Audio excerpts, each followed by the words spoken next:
الملك القدوس السلام المؤمن المهيمن العزيز الجبار المتكبر سبحان الله عما يشركون.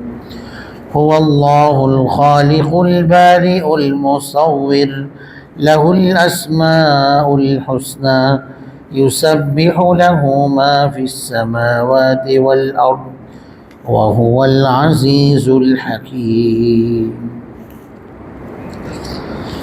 بسم الله الرحمن الرحيم. إن الذين آمنوا والذين هادوا والصابئين والنصارى والمجوس والذين أشركوا إن الله يفصل بينهم يوم القيامة إن الله على كل شيء شهيد. ألم تر أن الله يسجد له من في السماوات ومن في الأرض والشمس والقمر والنجوم والجبال والشجر والدواب وكثير حق عليه العذاب ومن يهن الله فما له من مكرم إن الله يفعل ما يشاء. صدق الله مولانا العظيم وصدق رسوله النبي الكريم ونحن على ذلك من الشاهدين والشاكرين والحمد لله رب العالمين. আলহামদুলিল্লাহ, আল্লাহ সুবহানাহু ওয়া তাআলার দরবারে অসংখ্য অগণিত শুকরিয়া আদায় করছি, যিনি আমাদেরকে জুমার দিনে সালাতুল মাগরিব আদায়ের পর আমাদের সাপ্তাহিক নিয়মিত আমল তাফসীরুল কোরআনের মজলিসে আল্লাহ রাব্বুল আলামিন আমাদেরকে বসার তৌফিক দান করেছেন, সুযোগ দান করেছেন। আল্লাহ তাআলার কৃতজ্ঞতা আদায় করছি, আলহামদুলিল্লাহ। সূরাতুল হজ্জের তাফসীর ধারাবাহিকভাবে চলে আসছে। বিগত তাফসীরে সূরার 16 নং আয়াতে কারিমা পর্যন্ত তাফসীর হয়েছিল। আজকের তাফসীর সূরাতুল হজ্জ এর 15 নম্বর 17 নম্বর আয়াতে কারিমা থেকে শুরু হবে। 17 এবং পরবর্তী আয়াত 18 নম্বর আয়াত। 18 নম্বর আয়াতটি তিলাওয়াতে সিজদা। এই আয়াত তিলাওয়াতের পরে সিজদা দিতে হয়। তো এই জন্য যারা আমরা এই আয়াতটি শুনলাম, এই আয়াতের তিলাওয়াত শুনলাম, আমাদের সবার উপরে সিজদা ওয়াজিব। এই জন্য যারা এখানে শুনেছেন প্রত্যেকেই এই আয়াতের সিজদা আদায় করে নেবেন। যার যার কর্তব্য এটা, সিজদা আদায় করা ওয়াজিব। কোরআনে কারিমে এরকম 14টি আয়াত রয়েছে, এগুলোকে সিজদার আয়াত বলা হয়। অর্থাৎ যে আয়াতগুলো তিলাওয়াত করার পর সিজদা করা ওয়াজিব। সাথে সাথে করতে পারলে খুব ভালো, না হলেও পরবর্তীতে করার সুযোগ আছে। যেটা আদায় না করলে গুনাহ হবে, যেহেতু ওয়াজিব আবশ্যক, তো ওয়াজিব তরক করলে এটা গুনাহ হয়। তো সেজন্য আমরা এর সিজদার দিয়ে নিব পরবর্তীতে তাফসীর শেষে। এরকম আরও 13টি আয়াত আছে, সেগুলোকে সিজদা আদায় করতে হয় এবং এটা সরাসরি তিলাওয়াতের সাথে সম্পৃক্ত। এই মাসআলাও বলে দিই, যেহেতু সিজদার আয়াত আসছে সামনে, যে সরাসরি নিজে তেলাওয়াত করলে সিজদার আয়াত, অথবা কারো তিলাওয়াত শুনলে সরাসরি লাইভ সরাসরি শুনলে তখন সিজদা ওয়াজিব হয়। কিন্তু রেকর্ড করা বহু আগের সিজদার আয়াত রেকর্ড করা রেকর্ডেড সেটা আপনি পরে শুনলেন, সেটা শোনার কারণে সিজদা ওয়াজিব হবে না। রেকর্ডেড সিজদার আয়াত শুনলে সিজদা ওয়াজিব হয় না। সরাসরি নিজে পড়লে বা শুনলে অথবা লাইভ হচ্ছে সেটা আপনি শুনেছেন, তখন আপনাকে সিজদা এটা আদায় করতে হবে। এগুলোকে তিলাওয়াতে সিজদা বলা হয়। এগুলো ফজরের পরেও সিজদা করা যায়, আসরের পরেও, যেখানে নফল নামাজ পড়া মাকরু আসরের পর, ফজরের ফরজের পরে সূর্য উদয়ের আগে কোনো ধরনের নফল পড়ার সুযোগ নেই, ফজরের সালাতের পরে ফরজের পর, সেখানেও তিলাওয়াতে সিজদা করার সুযোগ আছে। এবং আসরের পরে নফল নামাজ পড়া মাকরুহ আসরের নামাজের পর, সেই সময়েও আপনি তিলাওয়াতে সিজদা আদায় করতে পারবেন। এক জায়গায় বসে একাধিকবার পড়লেও একবারই সিজদা ওয়াজিব হবে, এক জায়গাতে বসে একাধিকবার সরাসরি বা লাইভ সিজদার আয়াত শুনলেও একবারই সিজদা ওয়াজিব হয়। কিন্তু জায়গা পরিবর্তন করলে যত জায়গাতে পড়বেন ততগুলো সিজদা ওয়াজিব হবে।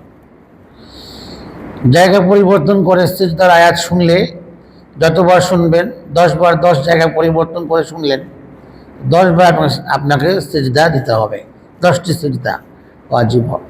আর এক জায়গায় বসে 100 বার শুনলেও সিজদা একটি ওয়াজিব হবে। তো 18 নম্বর আয়াতে কারিমা, এটি তিলাওয়াতে সিজদা বা সিজদার আয়াত। পেছনের আয়াতের সাথে আজকের আয়াতের সম্পর্ক হলো, আল্লাহ রাব্বুল আলামিন পেছনে ইসলামের সাথে, দ্বীনে ইসলামের সাথে যে সকল ধর্মের এবং তাদের অনুসারীদের ইখতিলাফ মতনৈক্য ছিল, সেই মতবিরোধ যারা ইসলামের বিপরীতে অবস্থান করে এবং ইসলামের অনুসারী নয়, সেই সমস্ত কাফের মুশরিক মূর্তি পূজারী ব্যক্তিদের সাথে ইসলামের যে বিরোধ, এই বিরোধের কথা আল্লাহ তাআলা পেছনে আয়াতগুলোতে বলেছে। এক শ্রেণীর লোক তো সরাসরি ইসলামকে অস্বীকারই করে, আরেক শ্রেণীর লোক যারা প্রান্তিকতার শিকার, সুযোগ ভালো পেলে ইসলামকে বলে, মুখে মানে, অন্তরে অবিশ্বাস করে। আর যদি সুবিধা বঞ্চিত হয়, যদি সুবিধা থেকে সুবিধা না করতে পারে বা ভালো কিছু না পায়, পার্থিব জীবনের দুনিয়াতে কোনো সুযোগ যদি না পায়, তো ইসলামকে অস্বীকার করে মন্দ বলতে থাকে। আরেক শ্রেণীর লোক ইসলাম গ্রহণ করবে কি করবে না, ইসলামের ব্যাপারে দোদুল্য মানতার শিকার, সংশয়বাদী, সন্দেহ এবং সংশয়ের ভিতরে থাকে।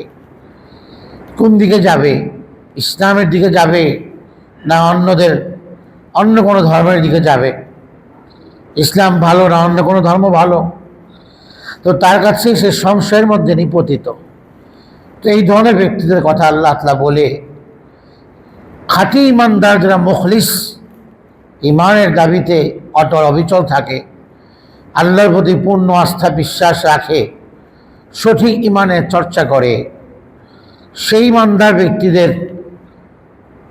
সুসংবাদ দিয়েছেন জান্নাতের।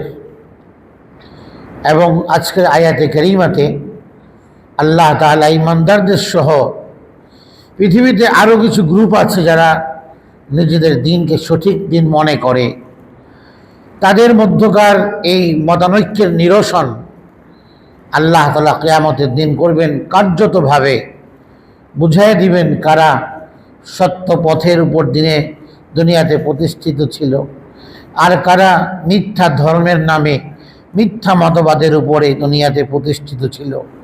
এদের মধ্যকার ফয়সালা আল্লাহ তাআলা করে দিবেন কিয়ামতের দিন, কার্যত ফয়সালা। সিদ্ধান্ত দুই ধরনের হয়, একটা সিদ্ধান্ত হয় মৌখিকভাবে, আরেকটা সিদ্ধান্ত হয় কার্যত সিদ্ধান্ত। কিয়ামতের দিন কার্যত সিদ্ধান্ত হবে। দুনিয়াতে তো আল্লাহ তাআলা নবীদের মাধ্যমে, কিতাব পত্রের মাধ্যমে আল্লাহ তাআলা সিদ্ধান্ত দিয়ে দিয়েছেন কোনটা হক কোনটা না হক, কিন্তু আমলিভাবে, কার্যতভাবে কিয়ামতের দিন কাউকে প্রতিদান দিয়ে জান্নাত দিয়ে বোঝাবেন তারা হক ছিল, কাউকে জাহান্নামী বানিয়ে বোঝাবেন তারা না হক ছিল।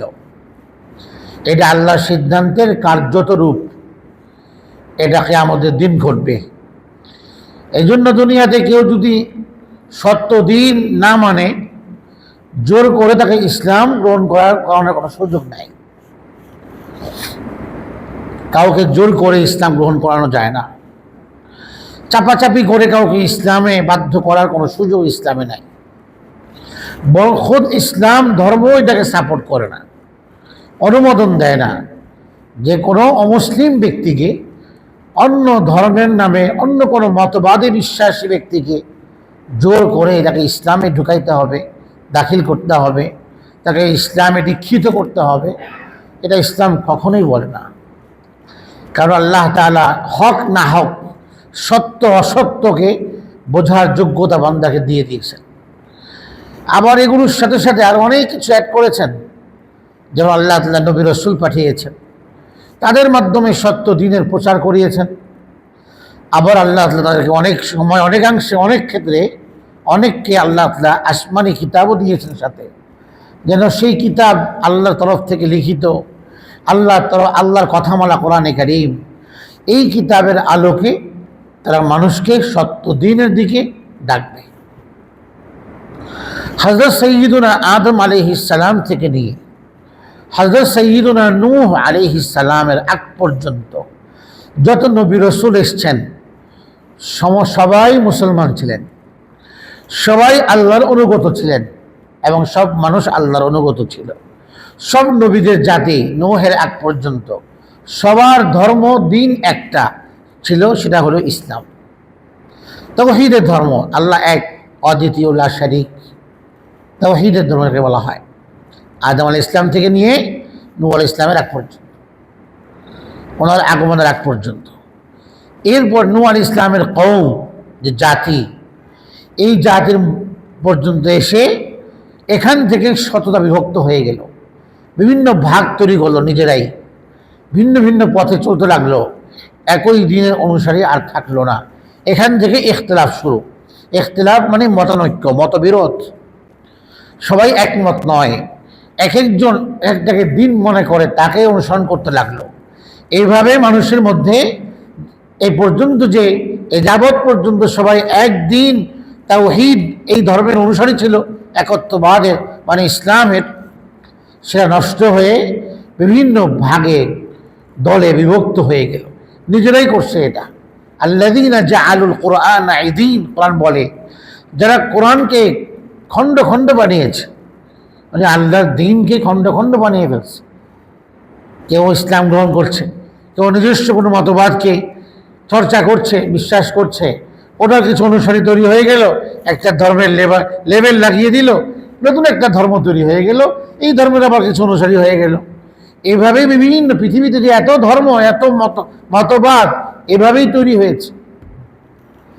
নূহ আলাইহিস ইসলামের জাতি, এদের পৃথিবীতে এরাই সর্বপ্রথম ব্যক্তি, সমাজ, গোষ্ঠী, যাদেরকে দিয়ে শয়তান মানুষের মূর্তি বানাতে লাগলো, যাদের মাধ্যমে শয়তান যাদেরকে প্ররোচনা দিয়ে মূর্তি বানানোর কাজ শুরু করলো। নূহ আলাইহিস ইসলামের কওম, যে এদের মাধ্যমেই ভাস্কর্য, এই যে পৌত্তলিকতা, মূর্তি সংস্কৃতি, ভাস্কর্য সংস্কৃতি, ছবি টানিয়ে রাখার যে সংস্কৃতি, ছবিকে মোরাল বানিয়ে রাখার যে সংস্কৃতি, এটা নূহ আলাইহিস ইসলামের সেই জাতি থেকে আসছে। এবং শয়তান তাদেরকে বলল যে তোমরা তোমাদের মুরব্বীরা গত হয়ে গেল, তাদেরকে স্মরণ রাখতে চাও, তাহলে তাদের ছবি আঁকো। ছবি এঁকে এঁকে ধীরে ধীরে এটা ক্রমান্বয়ে ছোট থেকে হতে হতে এক পর্যায়ে সেটাকে শয়তানের প্ররোচনায় মানুষ ঘরে টানানো শুরু করলো, এক পর্যায়ে সেটাকে মাটি দিয়ে বানানো শুরু করলো। এইভাবে মূর্তি সংস্কৃতির সূচনা হয়, প্রচলন বাড়তে থাকে। এক পর্যায়ে শয়তান বলল, এরাই তোমাদের খোদা, তোমাদের মুরব্বীরা, এরাই তোমাদের রব, এদেরকে ডাকো, এদের সামনে নত হয়ে যাও, এদেরকে সম্মান করো, মাথা নিচু করো এদের সামনে। লোকেরা শুরু করলো এদের সামনে বিবেক বুদ্ধি মেধা বিবেচনা বোধ সব কিছুকে জলাঞ্জলি দিয়ে এরা শয়তানের ধোকায় পড়ে প্রবৃত্তির অনুসরণ করে তারা সেখানে এই সকল মূর্তি ছবি ভাস্কর্য মোরাল এগুলোর সামনে নত হতে লাগলো। এই যে এখান থেকে মূর্তি পূজা শুরু হলো, মানুষের হাতে বানানো মূর্তির পূজা এখান থেকেই এর সূচনা। আল্লাহ নবী নূহ আলাইহিস সালামকে পাঠালেন এদেরকে তাওহীদের দাওয়াত দেওয়ার জন্য। 950 বছর তিনি দাওয়াত দিলেন। ফলাফল কি? ফলাফল হচ্ছে 80 জন মুসলিম বা 81 বা 82 জন নয় মাত্র মুসলিম, আর সব হচ্ছে এই মূর্তি পূজারী। ওখান থেকে শুরু মূর্তি পূজার। এই সময় থেকেই মানুষের মধ্যে ভাগ শুরু হলো। ইসলাম সাথে অন্য ধর্মের নাম দিয়ে আরও কিছু ধর্ম তৈরি করলো। এরা মূর্তি পূজক, এরা বলে আমরা একটা দল। যারা সূর্য পূজারী এরা বলে আমরা একটা দল। যারা বলে আমরা তারকা পূজারী নক্ষত্র পূজারী এরা একটা দল। একদল ছিল ফেরেশতা পূজারী, বলে ফেরেশতারাই রব, এটা একটা দল। একদল বলে ঈসা আল্লাহর পুত্র, এরা ঈসাকেও পূজা করে, এরা ঈসাকেও খোদা মনে করে বিশ্বাস করে, এটা একটা দল। এইভাবে বহু দল তৈরি হলো।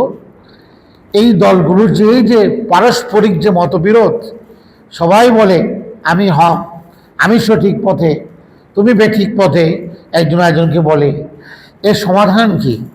তো এর মৌখিক সমাধান তো আল্লাহ তাআলা কোরআনে কারীমের মাধ্যমে দিয়েছেন পৃথিবীবাসীকে।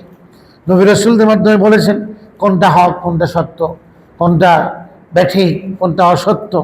এটা তো স্পষ্টই হয় কোরআনে কারীমের মাধ্যমে, যে কোরআন বলে আল্লাহর কাছে দিন একটা নাম হলো ইসলাম। ইন্না দীনা ইনদাল্লাহিল ইসলাম। ইসলাম ছাড়া অন্য কিছু থেকে কেউ যে নাজাত খুঁজে, মুক্তি খুঁজে, আল্লাহ বলেন যে কখনোই সফল হবে না। সে না দুনিয়াতে সফল হবে, না আখিরাতে সে সফল হবে, বরং আখিরাতে সে ক্ষতিগ্রস্ত হবে। ওয়া ফিল আখিরাতি মিনাল খাসিরিন। তো সেই আয়াত আলে ইমরান সূরার আয়াত এই কথাই বলে, দায়িত্বহীন কণ্ঠে কথার ঘোষণা দিচ্ছে যে ইসলাম ছাড়া মানুষের মুক্তি নেই। ইসলামের আদর্শ গ্রহণ ছাড়া, ইসলামের নির্দেশনা মানা ছাড়া মানুষের কোনো দিকে মুক্তি নেই, না দুনিয়াতে না আখিরাতে। শান্তি প্রশান্তি না এখানে না ওখানে, না এপারে না ওপারে, কোথাও নেই ইসলামকে বাদ দিয়ে। তাহলে যে সকল মানুষ ইসলাম বিরোধী, বাহ্যিকভাবে মনে হয় দৃশ্যত তারা দুনিয়াতে কত প্রাচুর্যের অধিকারী, আরাম আয়েশের অধিকারী, বিলাসিতার অধিকারী, বিলাসী উপকরণের অভাব নেই তাদের কাছে, অথচ ইসলাম বিরোধী, খোদা বিরোধী, আল্লাহর সাথে বিদ্রোহ করছে। তো তাদের এত কিছু কেন? এই সব কিছু এই জন্য যার জবাব আল্লাহ কোরআনে কারিমে দিয়েছেন। নবী সাল্লাল্লাহু আলাইহি ওয়াসাল্লামকে আল্লাহ বলেছেন লা ইয়াগুররান্নাকা তাকাল্লুবুল লাযীনা কাফারু ফিল বিলাদ।